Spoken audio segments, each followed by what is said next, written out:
శ్రీదత్త జయదత్త గురుదత్త గురుచరిత్ర 12వ అధ్యాయం పారాయణం.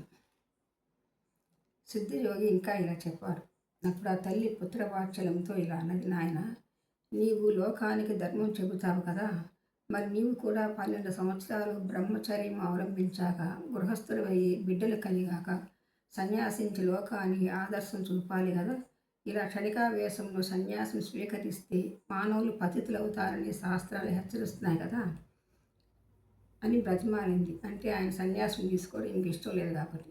అప్పుడు ఆ వటువైన నరహరి అలనాడు కపిలుడు తల్లికి జ్ఞానోపదేశం చేసిన విధంగా ఆమెకు తత్వం ఇలా బోధించాడు. అమ్మ, భౌతికమైన శరీరాలు వైభవం అశాస్త్రాలే, మరణం లేని వాడంటూ ఎవడూ లేదు. మృత్యుదేవత ఎప్పుడు జీవితాన్ని వెంటనే వెంటాడుతూనే ఉంటుంది. యువకులైతే ఏమి, వృద్ధులైతే ఏమి, ఈ శరీరం ఎప్పుడు రాలిపోతుందో తెలియదు. అప్పిచ్చిన వాడు తానిచ్చిన గడువు ఎప్పుడు తీరుతుందా అని లెక్క పెట్టుకుంటూ ఉంటాడు. అలాగే మృత్యుదేవత కూడా మానవుల జీవిత కాలాన్ని లెక్క పెడుతూనే ఉంటుంది. రాత్రి లేదు, పగలు లేదు, మానవ ఆయురాజ్యాన్ని ఎగరగొట్టుకుని పోతుంటుంది.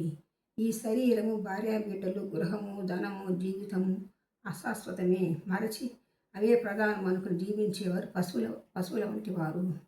కనుక ధర్మాచరణ ఒకటే మానవుల కర్తవ్యము. అలాగాక మృత్యువును జయించిన వారు మాత్రమే నీవు చెప్పినట్లు విరామముగా జీవించవచ్చు. కానీ మానవులు కొద్ది నీరు మాత్రమే ఉన్న సరస్సులోని చేపల వంటి వారు. ఆ కొంచెం నీరు ఇంకిపోయాక వాటి గతి ఏమిటి? ఈ కలియుగంలో మానవునికి 100 ఏళ్ళు ఆయురార్థం. అందులో సగభాగం నిద్రలోను, బాల్యంలోను, ఇతరుల విషయంలోనూ కాలం గడిచిపోతుంది. ఇట్టి జీవితంలో ప్రాప్తించే సంపద క్షణకాలం నుండి వాడిపోయేది. కాలచక్రము గర్భంలోని పిండములను, శిశువులను, బాలులను, యువకులను, విజ్ఞులను, దేవతలను, సర్వజీవులను మింగివేస్తుంది. దేని మీదైనా మమకారం పెట్టుకోవడం ఆత్మవంచనే. దుఃఖాన్ని కొని తెచ్చుకోవడమే అవుతుంది. బయట చర్మము, లోపల మాంసము, ఎముకలు, రక్తము గల ఈ శరీరము నీటి బుడగ వంటిది. శరీరము జడము, నసర్వము, ఆత్మచిత్రూపము శాశ్వతము. దానికి సుఖ దుఃఖాలు లేవు. ఉన్నాయనుకోవడం అజ్ఞానం మాత్రమే. సద్గురు కటాక్షం వలన మానవుడి మాయను దాటాలి. ఉత్తమమైన మానవ జన్మమెత్తి కూడా ఆత్మకు శ్రేయస్సు చేకూర్చుకునేవాడే నిజమైన ఆత్మవంచకుడు. ఆత్మఘాతకుడు, బ్రహ్మఘాతకుడు కూడా. అమ్మ, ఈ మాట సామాన్య విషయంలోనే ఇంత వాస్తవమైతే కారణజన్ముడైన నాకేది కర్తవ్యము? విషయ సుఖాలు వదలలేని వారికి నీవు చెప్పినట్టు గృహస్థాపము తర్వాత సన్యాసించడమే క్రమం తగ్గుతుంది. నాకట్టి విషయ వాసనలు ఏమీ లేవు గనక ధీమంతుడైన నాకు ఎట్టి విజ్ఞాన రాజాలు. నేను బ్రహ్మాచరవసరం నుండి సన్యాసం తీసుకుంటాను. నన్ను ధ్యానిస్తూ ఉండు, సంసారాన్ని దాటగలవు అని యశోదకు బాలకృష్ణుడు చూపినట్లు తన దివ్య రూపాన్ని దర్శింపజేశాడు. ఆయన ప్రసాదించిన యోగా దృష్టితో ఆమె ఆ మూర్తిని కన్నులారా దర్శించి ఇలా అన్నది, స్వామి, నువ్వు పుట్టుక లేని వాడువు. బ్రహ్మాండాలన్నీ నీలోనే ఉన్నాయి. బ్రహ్మకు కూడా నీ గుణరూపాలు కొంచెమైనా తెలియరానివి. మాయామోహితురాలివైన మానవ స్త్రీని నాకెలా తెలుస్తాయి? ఈ జ్ఞానమైనా నీవు అనుగ్రహించినదే కదా. నీవు సత్య సంకల్పుడువు. నీ సంకల్పానికి నేను అడ్డు చెప్పను. లోకహితం చేయడానికి అవతరించిన నిన్ను నా పుత్రుడు అని తలసి ఇంట కనిపెట్టుకుని ఉన్నాను.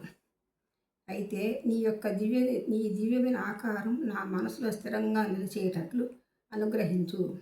నాకింకా పుత్రులు కలుగుతారని అన్నావు కదా, మాకింకా పుత్రులు పుట్టేంత వరకైనా నా దగ్గరే ఉండు. అప్పటి వరకు సన్యాసం తీసుకునేదానికి వీలు లేదు అని చెప్పింది. నీవు నా మాట వినకుండా వెళ్ళిపోతే నేను మరణిస్తాను. నిన్ను విడిచి నేను బ్రతకలేను అని ప్రార్థించింది. అప్పుడు ఆ శ్రీహరి, అమ్మ, నీకు 1 సంవత్సరంలో కవలలు పుడతారు. అంతవరకు ఉంటాను, కానీ ఆ తర్వాత నా సంకల్పానికి అడ్డు చెప్పకూడదు అని ఆమె దగ్గర మాట తీసుకున్నారు. అమ్మడి పిల్లకాయలు పుడతారు, అంతవరకు నేను ఉంటాను అనేసి. అతడు ఆ పరమేశ్వరుడును జ్ఞానంతో స్వామిని ఆ దంపతులు నిత్యము అర్చిస్తూ ఉండేవారు. పరమేశ్వరుడే కదా కొడుకు అనేసి పూజలు చేసుకుంటూనే ఉన్నారంట. చతుర్వేద పారంగతులు, షట్వ నిపుణులు కూడా ఆయన వద్ద విద్యార్థులే కృతార్థులయ్యారు. ఆయన ఎందరికో వేదాలు బోధించేవారు. పామరులకు ఆయన ధర్మ సూక్ష్మాలు చెప్పేవారు. ఇలా సంవత్సరం గడిచేసరికి అంబకు 2 మగపిల్లలు పుట్టారు. వారికి 3 నెలలు రాగానే ఒకరోజు అంబ పిల్లవాడిని ఆడిస్తూ నరహరి వద్దకు వచ్చి, అమ్మ, నేను చెప్పినట్లు వీరిద్దరు పుట్టారు. నీకు ఇంక 2 కొడుకులు, ఒక కూతురు కలుగుతారు. నీ కోరిక ఫలించింది. నా మాట నిలబెట్టుకున్నాను అని. కనుక నీవిచ్చిన మాట ప్రకారం నాకు అనుమతిస్తే నేను తీర్థయాత్రకు బయలుదేరుతాను. అయితే నీవు మాత్రం నన్ను సంతోషంగా సాగనంపాలి అన్నారు. అప్పుడు ఆ తల్లిదండ్రులు ఆయనకు నమస్కరించి, మేము ఇంతవరకు మాయలో తగులుకొని నీవు మా బిడ్డవేనని భ్రాంతితో ఉన్నాము. ఇప్పుడే ఎప్పుడు నిష్ఠూరాలు పడునుంటే మమ్మల్ని క్షమించు నాయనా. నీవే మా కులదైవమని ఇప్పుడు తెలుసుకున్నాము. నీవు మా వంశం ఉద్ధరించడానికి ఇక్కడ జన్మించావు. నీవు మా రక్త మాంసం పంచుకోనడం ద్వారా మా దేహాలు కూడా పవిత్రమైనాయి. ఇక ముందు మా గతి ఏమిటి అన్నారు. మీ దర్శనం మాకెప్పటికీ లేకుంటే మేము ఎలా జీవించగలము అన్నారు. అప్పుడు నరహరి, మీరెల్లప్పుడూ నన్ను ధ్యానించండి. మీకిక జన్మము ఉండదు. అమ్మా, నీకు నన్ను అనుకున్నప్పుడంతా నన్ను స్మరిస్తే తక్షణమే నీకు దర్శనం అవుతాను. 30 సంవత్సరాల తర్వాత నేను మళ్ళీ మీ వద్దకు వస్తాను అని చెప్పారు. అలా తల్లిదండ్రులు అనుమతి తీసుకుని ఆయన తలపై శిరస్త్రావణము, కౌపీనము, కాషాయ వస్త్రాలు, చేత దండము, కమండలం అన్నీ ధరించి చిరునవ్వులు అనుకరిస్తూ మహాసంతోషంగా బయలుదేరాడు. ఆ దృశ్యం చూసిన జనము 9 సంవత్సరాల పిల్లవాడు ఇల్లు విడిచిపోవడానికి ఆ తల్లి ఎలా అనుమతిస్తున్నది అని ఆశ్చర్యపోయారు. కొందరు ఈయన అవతారమూర్తి, ఈయనను కన్న తల్లిదండ్రులు ధన్యులు అన్నారు. సాధువులు ఆయన భగవంతుడే అనే భావంతో నమస్కరించారు. ఆ గ్రామస్తులందరూ కొంత దూరం వెళ్ళాక ఆయనకు వీడ్కోలు చెప్పి తిరిగి వెళ్ళాక తల్లిదండ్రులు మరికొంత దూరం ఆయన వెంట వెళ్ళారు. అక్కడ నరహరి వారికి కర్పూరం వలె తెల్లగా ఉన్న తన దత్తాత్రేయ స్వరూపం, తర్వాత శ్రీపాద రూపము దర్శనమిచ్చారు. అది తన ప్రదోష పూజ ఫలితమేనని తెలిసి ఆ తల్లిదండ్రులు, మా జన్మలు ధన్యమయ్యాయి. మీరు దయతో మాకు మళ్ళీ దర్శనం ఇవ్వాలి అని వేడుకోగా ఆయన తప్పక మళ్ళీ దర్శనం ఇస్తాను అని మాట ఇచ్చి వాళ్ళను వెనుకకు పంపాడు. ఆ దివ్యదర్శ ప్రభావం వలన వారు తమ పుత్ర వ్యామోహం మరచి భక్తి భావంతో వెనుకకు వెళ్ళారు. నరహరి బదరీనాథ్ దిక్కుగా బయలుదేరి దారిలో ఆనందకాననము అనబడే వారణాసి పట్టణం చేరారు. మొదట ఆయన గంగలో స్నానం చేసి ఆత్మస్వరూపమైన విశ్వనాథుని దర్శించారు. తర్వాత అచట ఒక యోగ్యమైన స్థలంలో వజ్రాసనం వేసుకుని ప్రాణవాయువు కుంభించి కేసరి ముద్రలో నాదాసు సందాస్వరలి కూర్చున్నారు. ఆయన నిత్యము 3 వేళల మణికర్ణిక ఘట్టానికి వెళ్ళి శ్రద్ధగా గంగ స్నానం చేసి వస్తూ ఉండేవాడు. ఆ క్షేత్రంలో ఉన్న తపస్సులు, మునులు, సాధువులు ఆయనను చూసి ఆశ్చర్యచకితులయ్యారు. యవ్వనము కూడా పూర్తిగా కాకముందే అంతటి వైరాగ్యము, కఠోరమైన తపస్సు చూసి ఆయన యోగాపూర్ణుడని తెలుసుకుని నమస్కరిస్తూ ఉండేవారు. అంతేకాదు, 9 ఏళ్ళ పిల్లగాడ కదేనా, అందరికీ ఆశ్చర్యం వేసింది. అసటి యతులలో బుద్ధుడు శ్రేష్ఠుడు అయిన కృష్ణ సరస్వతి ఆయనకు భక్తితో నమస్కరిస్తూ ఉండేవారు.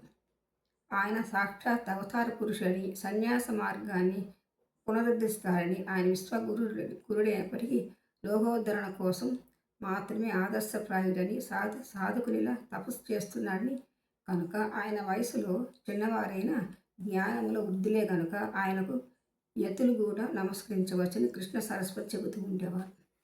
చివరకు ఆ కృష్ణ సరస్వతి స్వామి ఆదేశానుసారం ఆయన శిష్యులు నరహరి వద్దకు వెళ్ళి నమస్కరించి, స్వామి, మీరు పరమేశ్వరులే కానీ మానవ మాతృలు గారు. సజ్జనులను, ధర్మాన్ని ఉద్ధరించడానికి భూమిపై అవతరించారు. శ్రీ ఆదిశంకరులు స్థాపించిన సన్యాస మార్గం దాదాపు లుప్తమైంది. దానిని మరలా మీరే నిర్దిష్టం చేసి విస్తరింపజేయాలి. అధికారులు కానీ వారికి ఈ మార్గం భయంకరమైనదైన బుద్ధిమంతులకు సులభంగా ఆత్మానందమిచ్చి ఈ సన్యాస మార్గాన్ని మీరే పునరుద్ధరించాలి. సన్యాసులమైన మేము ఇప్పుడు మిమ్మల్ని సేవిస్తే లోకానందం ఏర్పడుతుంది. కనుక మీరు కూడా సన్యసిస్తే మేము కూడా మీ సేవ చేసుకోవచ్చు అని ప్రార్థించారు.